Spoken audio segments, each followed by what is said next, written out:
The Stranglers are due to return to New Zealand this coming April.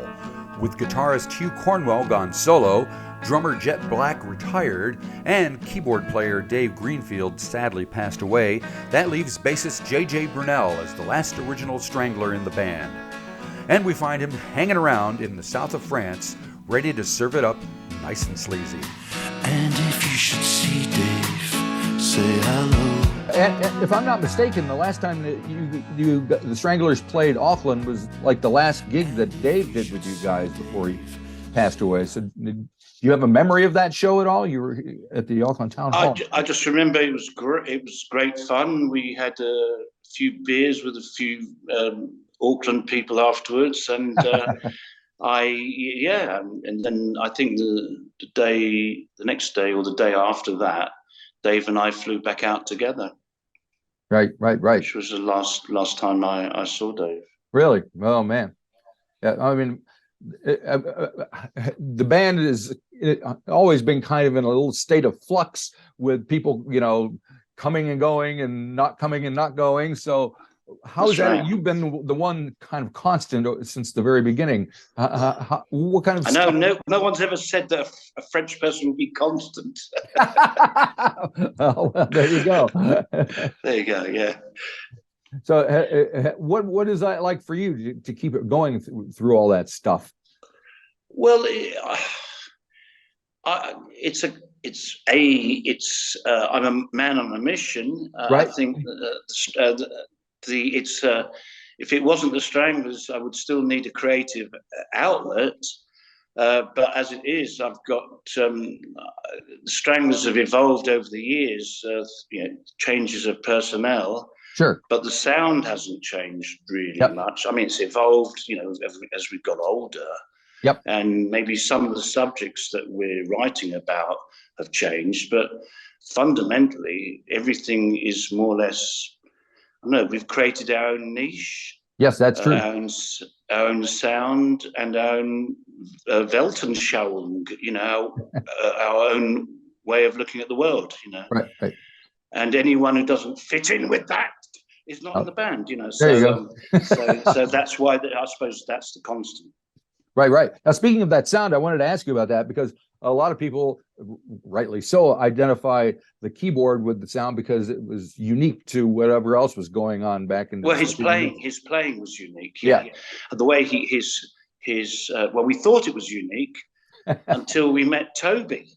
Right. Okay. Who'd been studying him for 35 years. Oh, there you go. Well, that's all right. You got the right guy then, right?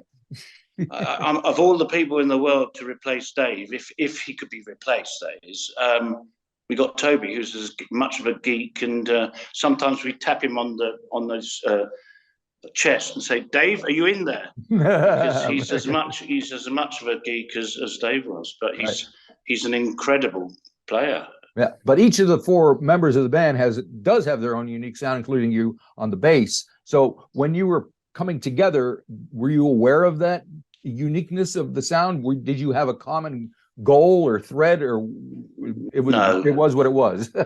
Yeah, it was. But interesting, you should mention that because all of us, you, me, everyone is unique. Right. So what comes out of us should be unique because everyone's experience is different. Right. Millions of neurons. So I'm always amazed that a lot of music, and it's not just modern music, a lot of music has sounded the same. Right. Or you could replace the front person and it would still sound the same. So how from us all having unique prints, fingerprints, voice prints, how come a lot of the stuff sounds the same? Because it shouldn't do. Right. What do you think? Well, I think commercial considerations come into the mix. Yep. And people want to not be unique. They want to be part of a bandwagon or of a fashion or of a trend, which fair enough. But it's never really been my thing or our thing. But it's interesting when the Stranglers first popped up there were attempts to make you fit into whatever was going on. Did you resist that, or did you kind of go, well, okay, whatever? No, at first we thought it was great, because at very first we were friends with the Clash, the Sex Pistols, and all the bands that are coming on, all that, and we were frequenting the same areas and playing the same bars, the same pubs, the same venues. Yep. But bit by bit, there was a couple of situations which really polarized the difference between us and all the other bands, and so we. Despite the fact that we weren't very happy about it initially, we were kind of ostracized. By whom? By most of our peer group, actually, and the press, the music right. press. So that gave us added motivation. So we developed we were a musical autarky, autonomy. Right. So we were allowed to evolve separately from all the others, and in the long term, it's given us our own kind of a niche, I suppose. Well, there's no one that sounds like the Stranglers. No, so that's some achievement. You might not like what the sound. Well, yeah, there is like, that, but no one sounds like us, and surely that's some kind of success, creative success. Right. So jumping ahead to the most recent album, Dark Matters, when you went to put that together, did you have a musical direction in mind? Did you have something you wanted to achieve? What was the motivation for making that record? Well, the fact we hadn't done a record for about 8 years prior to that, so it was an accumulation of life experiences and also things that we were living through. For instance, the opening track, Water, we wrote nearly 8 years ago during the Arab Spring. Right. So it's about that. Yep. The crescent moon was aflame, innocent people were slain.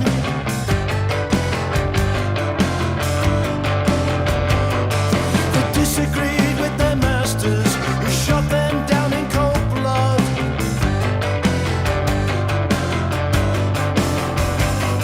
It's spring and there's change. Water is a kind of metaphor for democracy or freedom. Mm-hmm. So everything came from that. And, I think if we're going to be honest, the Stranglers never written many love songs. Yeah. It's probably because I think love has been certainly not overrated. It's been overinflated. It's been overinflated, Right. Yeah. So, okay, the rappers are quite honest because they don't talk about love so much. It's about arse and tits and stuff. Yeah. But we've never really been in a situation to talk hugely and from great experience about love, unfortunately. So we talk about the world as we see it, and everything goes through our prism. And I think that's part of our job, actually, to reflect the world that we live in and that we personally live in, and also the world that we live in with the rest, everyone else. Things that we observe and the conclusions we come to, which might not necessarily be correct, but it's like your local cab driver, he's got an opinion. And absolutely. So do we. And artists are no more different in that respect to everyone else. Everyone's got an opinion. Yep. And we just put it into music. That's all. Right. Now, I've been reading some recounts of some of your shows recently, and apparently there's at times you're sitting on a stool doing like an acoustic song called The Lines that's kind of about aging. So that doesn't sound like a Stranglers gig. What's going on there? This one was from drinking. These two are from smoking. Those were my divorce. When everyone was fighting, there's no hiding place for the lines on my face. No, it is. Why not? Exactly. We're not two-dimensional, and it's a song. It's very naked. It's one guitar and one voice talking about the aging process. Because I get up in the morning if I'm lucky, and look in the mirror, and I see something I don't want to see necessarily. Yep. Let's be honest about it. We should reflect us as well. There's nothing worse than mutton dressed as lamb or pretending to be what you're not anymore. Right. And did you because rock and roll is considered a young man's game? There must have been some point in your career where you're going, okay, screw it, we're going to keep going. It was considered a young man's game 50 years ago. Exactly. Young man. Yes. That's true. But I think a few years ago, we started entering uncharted territory, because what was considered a young man's practitioners were still practicing it when they were no longer necessarily so young. Yep. Well, I do remember people talking about the Stones and how can they keep going now that they're 30. Exactly. Yes. Mick and Keith are in their late 70s now and still rocking out. Well, I'll tell you something. In my village here in France, in the south of France, I have got the huge honor of playing with a guy who I consider a legend when I was a kid. Oh, who's that? I'm an honorary Yardbird. Oh.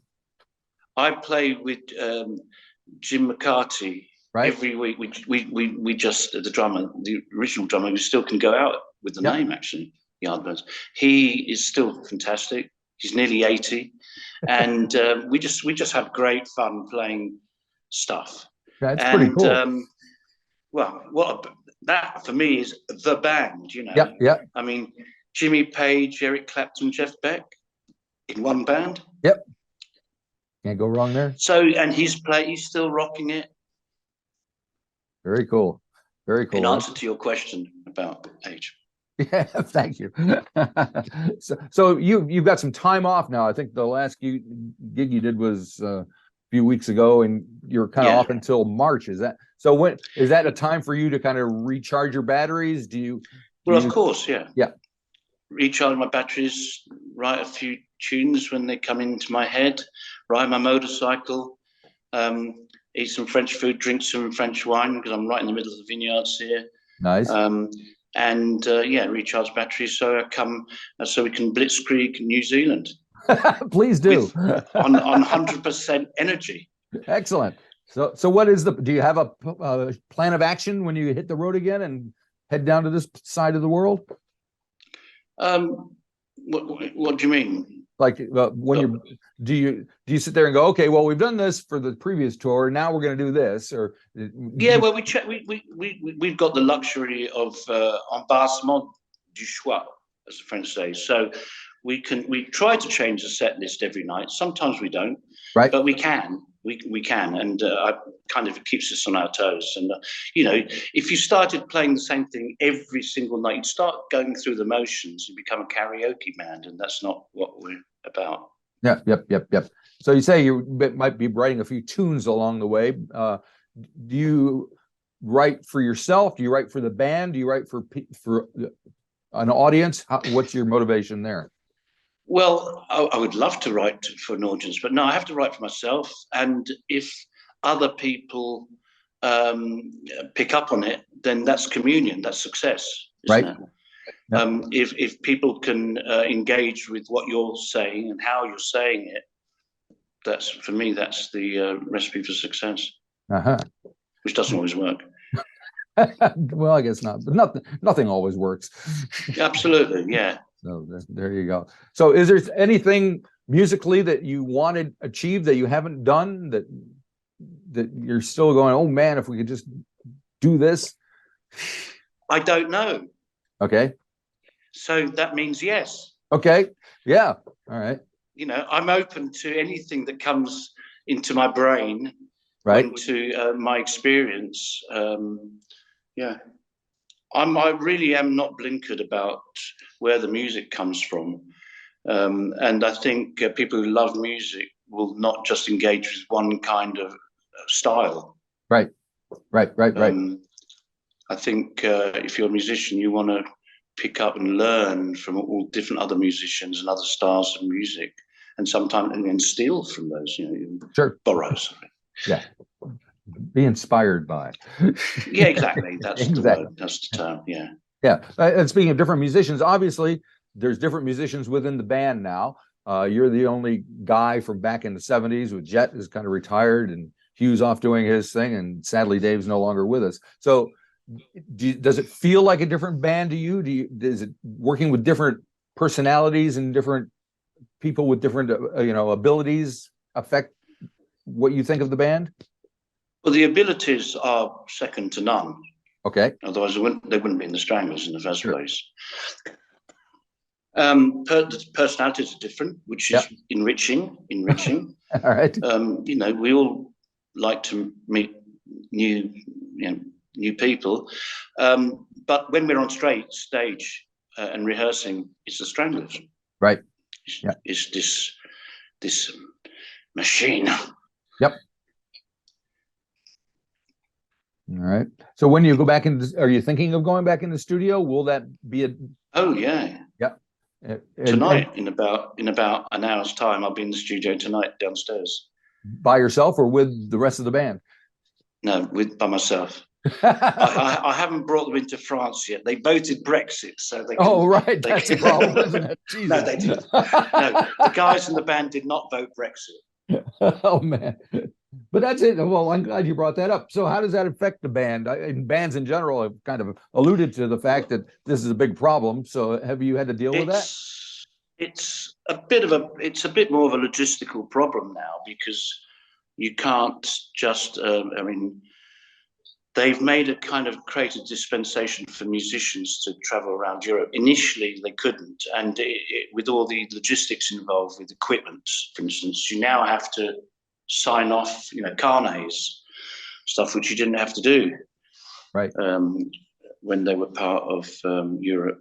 But I think it's quite a bit of an own goal. But I think.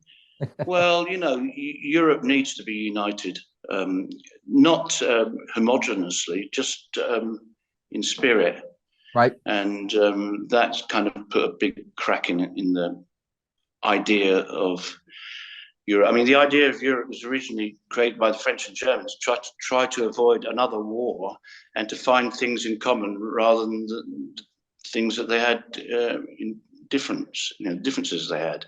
So the UK, I'm not quite sure why they decided to be separate from the rest of Europe, because if you disagree with something, you should be able to change it from within, but from outside you definitely can't. And they're suffering economically. They're suffering hugely. They're going to suffer the worst of all European countries with the coming recession, with the war in Ukraine. I still don't quite get it, but it was a vote, and they voted it. Yep. Well, the only thing I am aware of that the Russians had a huge amount of influence on it. A lot of the disinformation. Now they admit that Nigel Farage, who was in UKIP, the leader of UKIP. He was getting quite a lot of money from the Russians for media work. Yeah. And Alex Salmond, who was the leader of the Scottish National Party, who want to secede from England, he got a lot of money from Russia for media work. Right. And you start thinking about the amount of disinformation and fake accounts on all the social media platforms. Sure. Yeah. A lot of them are created by the Russians.